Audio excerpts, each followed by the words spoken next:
এ ভাই, ভাই আপনার 20 টাকা পড়ছে। এ ভাই, ওই টাকাটা নিয়ে যান। দেখতাছেন তো যাইতাছি, আবার নিচের থেকে ডাকতাছেন কেন? আরে 20 টাকা আমার দরকার নাই। ও আচ্ছা, ভাইয়ের তো তাহলে অনেক টাকা। আচ্ছা ভাই, আপনি কি কাজ করেন? আমি কোনো কাজ টাজ করি না। আমার বাপের যে পরিমাণ টাকা, আমরা 4 পুরুষ বইয়া খাইলেও আমার টাকা শেষ হবে না। তারপরেও ভাই, টাকাটা যেহেতু আপনার, আপনি নিয়ে যান। ভাই মাত্র 20 টাকা, আমার কোনো কাজে লাগবে না। আপনি নিয়ে যান, আপনার হয়তো কোনো কাজে লাগতে পারে।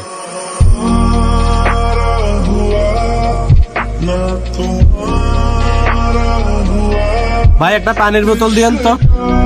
আচ্ছা ভাই, দিতাছি। নেন ভাই।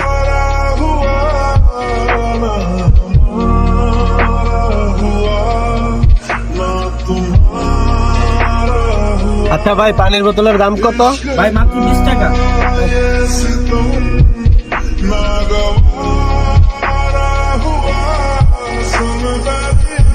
কি ভাই, কোনো সমস্যা হয়েছে নাকি? আরে আমার মানি ব্যাগ কই?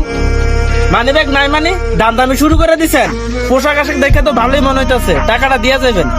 আরে আজব তো, আপনার 20 টাকা দিয়ে কি আমি বিল্ডিং দিব নাকি? আপনি বিল্ডিং দেন আর যাই করেন, আমার 20 টাকা আমার বুঝাই দিয়া যাবেন। ভাই আমার মানি ব্যাগটা রাস্তায় কোথায় যেন পড়ে গেছে, আপনার 20 টাকা আমি পরে দেই। দিনকাল তো মনে হয় একবারই শেষ।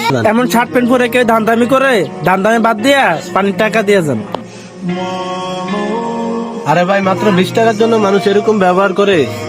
এই 20 টাকা আপনার কাছে সামান্য মনে হতে পারে, কিন্তু আমাদের মতো গরিব মানুষের কাছে অনেক কিছু। এই যে নেন ভাই, আপনার 20 টাকা। আরে ভাই, অবাক হওয়ার কিছু নাই, এই টাকাটা আপনারই। আপনি বলছিলেন না এই টাকাটা রাখা দিতে, আমার কাজে লাগবো, এই যে এখন কাজে লাগলো। ধন্যবাদ ভাই, আপনি সময় মতো না আসলে আমার অনেক অপমান হওয়া লাগতো। কেন অপমান হওয়া লাগবো? আপনার বাপের না অনেক টাকা, ওই সময় গর্ব করলেন আপনার 4 পুরুষ বইয়া খাইতে পারবো, আর এখন মাত্র সামান্য 20 টাকার জন্য এখানে আটকে গেলেন। ভাই মানি ব্যাগটা কোথায় যেন পড়ে গেছে, নয়তো মানি ব্যাগে সবসময় টাকা থাকে। বাপের হোটেলে খান তো ভাই, তাই টাকার মর্ম বোঝেন না। বাপের হোটেল থেকে বাইরে আসা দেখুন দুনিয়াটা কত কঠিন। ভাই আমার আর লজ্জা দিয়েন না। আর ভাই, 1 টাকা হোক আর 20 টাকা হোক, টাকার মূল্য দিতে শিখুন। আপনি ঠিকই বলছেন ভাই, আজকে এই ঘটনার পরে বুঝতে পারলাম টাকার কি মূল্য। ধন্যবাদ ভাই বুঝতে পারার জন্য। ভালো থাকবেন।